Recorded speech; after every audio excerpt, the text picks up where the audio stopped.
আশহাদু আন লা ইলাহা ইল্লাল্লাহ আশহাদু আন্না মুহাম্মাদার রাসূলুল্লাহ। শেখ আহমেদ দিদাত, আপনাকে সালাম ও স্বাগত জানাই আমার এবং দর্শক শ্রোতাদের পক্ষ থেকে। Sheikh Ahmed Didat, from your factual experience in propagation in English language and from your friction with non-Muslims, what are the methods and means of non-Muslims in propagating their faith among Muslims? প্রথম দিকে তাদের পদ্ধতি ছিল attack করা। তারা বলতো মোহাম্মদ ছিল মিথ্যা নবী, তার ছিল অনেকগুলো ওয়াইফ, সে ধর্ম প্রচার করেছে তলোয়ার দিয়ে। আবার বলতো কোরআন ছিল বানোয়াট। তারা ভাবতো এই সমস্ত জিনিস বলার মাধ্যমেই তারা লোকদের ধর্মান্তরিত করতে পারবে, এবং তারা তা দিয়ে খুব বেশি মধু সংগ্রহ করতে পারেনি। এর পরবর্তী ওরিয়েন্টালিস্টরা এসে তাদের নতুন পদ্ধতি শিখিয়ে দিল, আর তাদের পদ্ধতি ছিল নবীর প্রশংসা করা। উদাহরণস্বরূপ তিনি ছিলেন আন্তরিক মানুষ। মুহাম্মদ সাল্লাল্লাহু আলাইহি সাল্লাম, তারা বলতো না সাল্লাম, কিন্তু তারা বলতো সে ছিল আন্তরিক মানুষ কিন্তু মিথ্যা নবী। এখন এর সাথে ডিল করা একটু কঠিন। তারা বলছে তিনি ছিলেন একজন আন্তরিক মানুষ কিন্তু মিথ্যা নবী। ওরিয়েন্টালিস্ট এসব বলতো। তারা বলতো আমরা তার কাছ থেকে ইচ্ছাকৃতভাবে কোনো প্রতারণা পাই না। এর অর্থ দাঁড়ায় মুহাম্মদ সাল্লাল্লাহু আলাইহি ওয়াসাল্লাম ইচ্ছাকৃতভাবে কাউকে প্রতারিত করেনি, কিন্তু বেচারা ছিল নিরক্ষর, যিনি নিজের অজান্তেই মানুষকে প্রতারিত করত। আমরা তার প্রতি সহানুভূতি জানাই। তখন ওরিয়েন্টালিস্ট এসব বলতো। কিন্তু এই মিশনারিরা প্রতিনিয়তই মাঠে কাজ করে যাচ্ছে এবং তারা শিখছে নতুন নতুন টেকনিক। এর মধ্যে একটি হলো তারা মুসলিমদের বাসায় যায়, বিশেষত যেই দেশগুলোতে আমরা সংখ্যালঘু, তারা মুসলিমদের বাসায় যায়। যদিও সব মুসলিমরা এটা বলতে না পারলেও যে আহলান ও সাহলান, আমাদের মেন্টালিটি সবারই কিন্তু আরবদের মতোই, অর্থাৎ মুসলিমদের কাছে কেউ আসলেই ওয়েলকাম, এবং কিছু বলার পূর্বেই চা কফি প্রস্তুত হচ্ছে। এটি যেন একটি অলিখিত আইন, যেটা আমাদের মুসলিম পরিবারদের মধ্যে পাকিস্তানে এবং ভারতেও দেখা যায়। ওয়েলকাম, এমনকি কারো স্বামীকে হত্যা করতে আসলেও যেন চা কফি প্রস্তুত। এটি আমাদের স্বভাব, যেমন আরবদের মতো আহলান ও সাহলান সেম। তো সে খ্রিস্টানকে স্বাগত জানিয়ে বসাতেই সে আলোচনা শুরু করে দিল। উদাহরণস্বরূপ ব্রাদার মুনিম, ব্রাদার সাল্লাম, আপনি কি যিশুকে বিশ্বাস করেন? হ্যাঁ, তিনি এই উত্তর জানে, সে আসলে উত্তর জানে, কিন্তু সে আপনাকে ট্র্যাপে ফেলছে। এবারে নতুন পদ্ধতি, যিশুকে বিশ্বাস করেন? সে বলবে হ্যাঁ যিশুকে বিশ্বাস করি। সেই মুসলিম আসলে মুসলিমই না যে যিশুকে বিশ্বাস করে না। সে বলবে আমার যিশু ঈশ্বরের প্রেরিত অন্যতম শ্রেষ্ঠ রাসূল। আপনি মানছেন? মুসলিমরা বলবে হ্যাঁ আমরা মানি। সে উত্তর জানে, কিন্তু এটা একটা সেটআপ। সে বলবে আমার যিশু, এখন মাই জিজাস, জন্মেছিলেন অলৌকিকভাবে, কোনো পুরুষের হস্তক্ষেপ ছাড়াই। এটা কি বিশ্বাস করেন? মুসলিমরা বলবে ইয়াস, বিশ্বাস করি। এখন আপনার মোহাম্মদ কীভাবে জন্মেছিলেন? মুসলিমরা বলবে না, তার পিতামাতা উভয় ছিল, যেমনটি তোমার আমার মতো। মুসলিমরা বলবে হ্যাঁ। সে একটি পয়েন্ট প্রমাণ করছে এ কথা বলা ছাড়াই যে যিশু মুহাম্মাদের চেয়ে এক ডিগ্রি উপরে। সেটা তাকে বলছে না, কিন্তু প্রমাণ করছে। সে বলবে আমার যিশু হলো মাসিহ, মাসায়া, অনুবাদ করলে ক্রাইস্ট। তিনি মাসিহুল্লাহ, আল্লাহর মাসায়া। এটা আপনি মানছেন?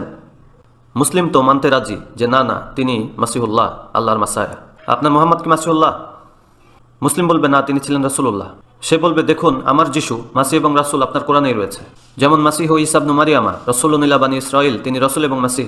আপনাদের নবী তো কেবল রাসূল, আপনাদের কোরআনেই। তো মুসলিম বলবে তাই তো, অর্থাৎ সে আবারও প্রমাণ করছে যে যিশু মুহাম্মাদের চাইতে আরও এক ডিগ্রি উপরে। আপনি তো জানেন আমার যিশু মৃতকে জীবিত করেছেন। হ্যাঁ, কিন্তু বিইজনিল্লাহ। ওকে বিইজনিল্লাহ, কিন্তু তোমার নবী কি কখনো বিইজনিল্লাহ বলে মৃতকে জীবিত করেছেন? মুসলিম বলবে আমার তো জানা নেই, হয়তো কোথাও কোনো হাদিস থাকতে পারে, আই ডোন্ট নো। সে আবারও বুঝালো যিশু মুহাম্মাদের চাইতে আরও এক ডিগ্রি উপরে। এরপর এখন কোথায় রয়েছেন তোমাদের নবী মুহাম্মদ? তাকে মদিনায় দাফন করা হয়েছে, সম্ভবত তার হাড়গুলো পচে গেছে। মুসলিম বলবে আমরা বিশ্বাস করি তিনি হায়াতুন নবী, জীবিত নবী। সে বলবে এগুলো তো রূপক কথা, হয়তো শারীরিকভাবে তার হাড়গুলো কবরে পচে গেছে। মুসলিম বলবে হয়তো। এখন আমার যিশু কোথায়? তিনি রয়েছেন স্বর্গে, জীবিত। আপনারাই বলে থাকেন তিনি জীবিত এবং আবার আসছেন। হ্যাঁ, তিনি আবার আসছেন।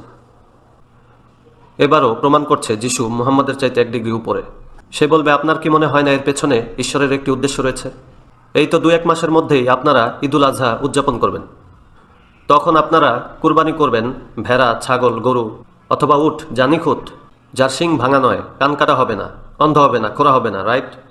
মুসলিম বলবে হ্যাঁ, আপনারা তো আপনাদের কুরবানির জন্য নিখুঁত পশু উৎসর্গ করেন।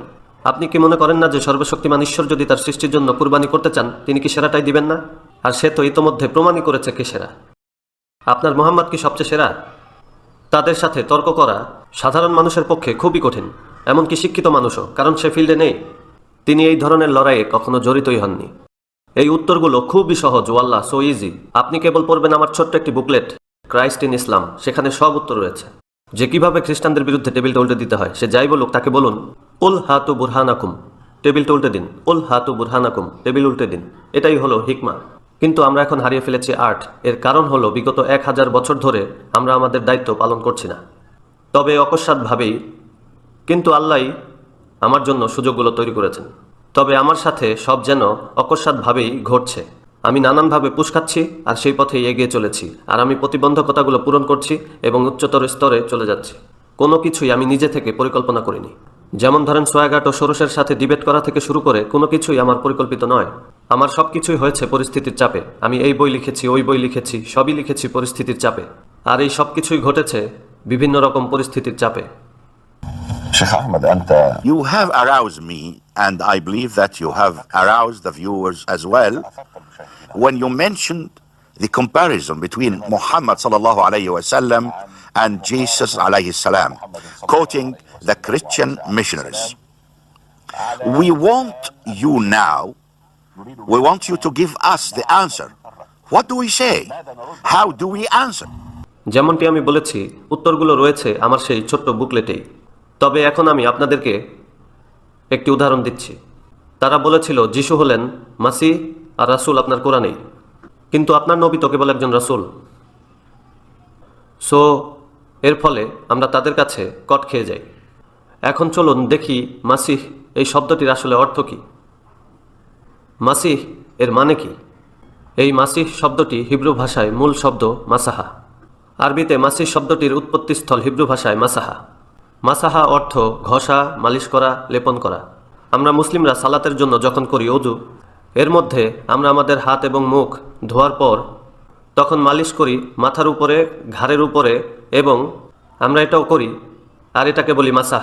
আমি জানি না যে আরবরা তাই বলে কিনা, বাট আমরা হিন্দি মুসলিম পাকিস্তানিরা বলে মাসাহ।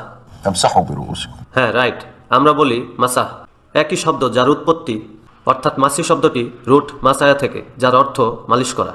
পুরোহিত এবং রাজাদের প্রেরণ করা হয় পবিত্র তেল দিয়ে এবং পবিত্র জল দিয়ে। আর প্রত্যেক নবীগণই হলেন প্রেরিত, মানে মনোনীত। মনোনীত মানেই নিয়োগপ্রাপ্ত। এর মানে তাই এই শব্দটি মাসায়া বাইবেলে শুধুমাত্র যিশুর জন্যই ব্যবহৃত হয়নি। এবার হাতু বুরহানাকুম, তার প্রমাণ। এই শব্দটি ব্যবহৃত হয়েছে এক পত্তলিকের ব্যাপারেও, একজন মুশরিক। বাইবেলের বুক অব আইজায়ায় বলা হয়েছে যে তুমি হলে আমার মাসায়া, কিন্তু সেখানে মাসায়া লেখা নেই, তারা লিখেছে নিয়োগপ্রাপ্ত। আসলে অরিজিনাল শব্দটি তো হিব্রু, লেখা আছে নিয়োগপ্রাপ্ত। ইটস মাসায়া। গড অলমাইটি একজন মুশরিককে, একজন কাফিরকে বলছেন তার মাসায়া। অতএব একটি মুশরিক ও কাফির যদি আপনার বইতে মাসায়া হতে পারে, এটি এমন কোনো টাইটেল নয় যার ফলে আপনি কাউকে আকাশে উন্নীত করতে পারেন। এরপর এই পুরোহিত এবং রাজাদের ব্যাপারে বাইবেলে বলা হয়েছে নিয়োগপ্রাপ্ত, যা হিব্রুতে মাসায়া, অর্থাৎ তারা সকলেই বিশেষভাবে যে যার কাজে নিয়োগপ্রাপ্ত। শিং, পুরোহিতের শিং, সেটাও নিয়োগপ্রাপ্ত, যার উল্লেখ আছে সেখানে হিব্রুতে মাসায়া, শিং নাকি মাসায়া। হাড়ি এবং কলস ছিল নিয়োগপ্রাপ্ত, এটাও নাকি মাসি। কিভাবে হাড়ি এবং কলস মাসি হয়? না, ধরুন উদাহরণস্বরূপ আপনি আপনার পরিবারে কিনে রেখেছেন বিশেষ একটি টি সেট, যিনি কিনা ভেরি ইম্পর্টেন্ট পার্সন, যেমন মিস্টার দিদাত, তিনি আসলে আমরা এটা বের করব। তবে নিজেদের জন্য আমরা পুরনো কাপটাপ ব্যবহার করব। ওকে, হিব্রু ভাষায় বিশেষভাবে আলাদা করে রাখা এই শব্দটিকেই বলা হয় নিয়োগপ্রাপ্ত, আর হিব্রুতে মাসায়া। তাই আমি বলি প্রতিটি নবী নিয়োগপ্রাপ্ত আর প্রত্যেক নবী মাসি। কিন্তু এখানে রয়েছে একটি সিস্টেম যা নির্দিষ্ট কিছু ব্যক্তির ক্ষেত্রে একচেটিয়াভাবে ব্যবহৃত হয়। ফর এক্সাম্পল, ধরুন আমাদের খলিলুল্লাহ। যে কোনো মুসলিমকে বলুন কে খলিলুল্লাহ? ইব্রাহিম, হজরত ইব্রাহিম আলাইহিস সালাম, তিনি আল্লাহর বন্ধু। তাহলে মুসা কি খলিল ছিলেন না? তিনি কি বন্ধু ছিলেন না? তিনি কি তাহলে তার শত্রু ছিলেন? মুসা আলাইহিস সালাম, দাউদ আলাইহিস সালাম, সুলাইমান আলাইহিস সালাম, ঈসা আলাইহিস সালাম, মুহাম্মদ সাল্লাল্লাহু আলাইহি ওয়াসাল্লাম, তারা কি সকলের শত্রু? তারা সবাই খলিল, কিন্তু এই টাইটেলটি আমরা একচেটিয়াভাবে ব্যবহার করে থাকি ইব্রাহিম আলাইহিস সালাম, যদিও সবাই তার খলিল। এরপর ধরুন কালিমুল্লাহ। কে কালিমুল্লাহ? আমরা বলি মুসা আলাইহিস সালাম। মুসা আলাইহিস সালামের সাথে আল্লাহ কথা বলেছেন। ঈসা আলাইহিস সালাম কি আল্লাহর সাথে কথা বলেননি? মুহাম্মদ সাল্লাল্লাহু আলাইহি ওয়াসাল্লাম বলেননি? তারা সবাই তো কালিমুল্লাহ। কিন্তু এই শব্দটি যার জন্য একচেটিয়াভাবে ব্যবহার করি তিনি হলেন মুসা আলাইহিস সালাম, যদিও এটি আল্লাহর সকল নবীদের ক্ষেত্রে প্রযোজ্য যাদের সাথে আল্লাহ কথা বলেছেন। সুতরাং এই টাইটেলটিও আমরা একচেটিয়াভাবে ব্যবহার করি যার জন্য তিনি হলেন ঈসা আলাইহিস সালাম, মাসিহুল্লাহ। কিন্তু এর অর্থ এই নয় যে অন্যান্য নবীরা নিয়োগপ্রাপ্ত বা মনোনীত ছিলেন না, যা রয়েছে হিব্রুতে। তো এই ওয়েতেই এই উত্তরগুলো দেয়া খুবই সহজ। যেমন পিতা ছাড়াই যিশুর জন্ম, হ্যাঁ, এর উত্তর কোরআনে রয়েছে। ইন্না মাসালা ঈসা ইনদাল্লাহি কামাসালি আদামা খলাকাহু মিন তুরাব সুম্মা ক্বালা লাহু কুন ফায়াকুন। তারপরও সে বলতে থাকবে সে তো মাটি থেকে তৈরি। কিন্তু যিশুর ক্ষেত্রে ভিন্ন ব্যাপার, তিনি বিগটেন।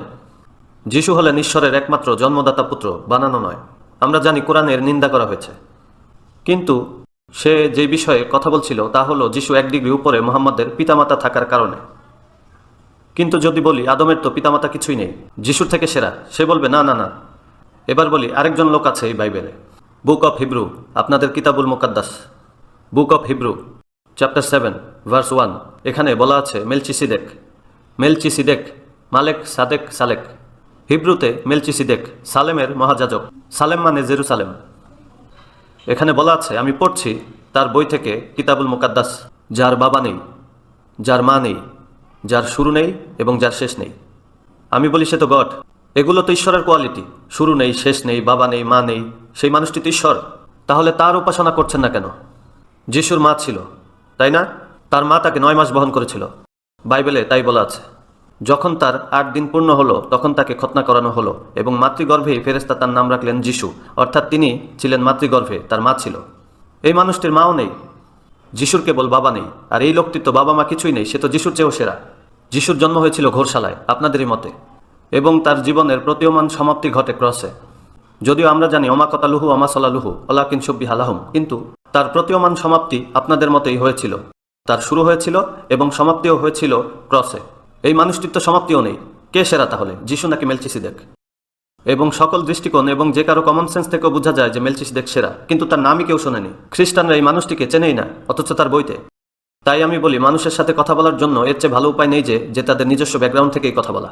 এটা হলো হিকমা, যা আমরা ব্যবহার করতে ব্যর্থ হয়েছি। যদি আপনি এটি ইউজ করেন তখন দেখবেন এটি খুব সুন্দর এবং মনোরম, এবং এটি আপনাকে এমন শক্তি এবং ক্ষমতা দেবে যা দিয়ে আপনি আপনার বার্তা পৌঁছাতে সক্ষম হবেন কোনো প্রকার অফেন্স ছাড়াই, কোনো বৈরিতা ছাড়াই।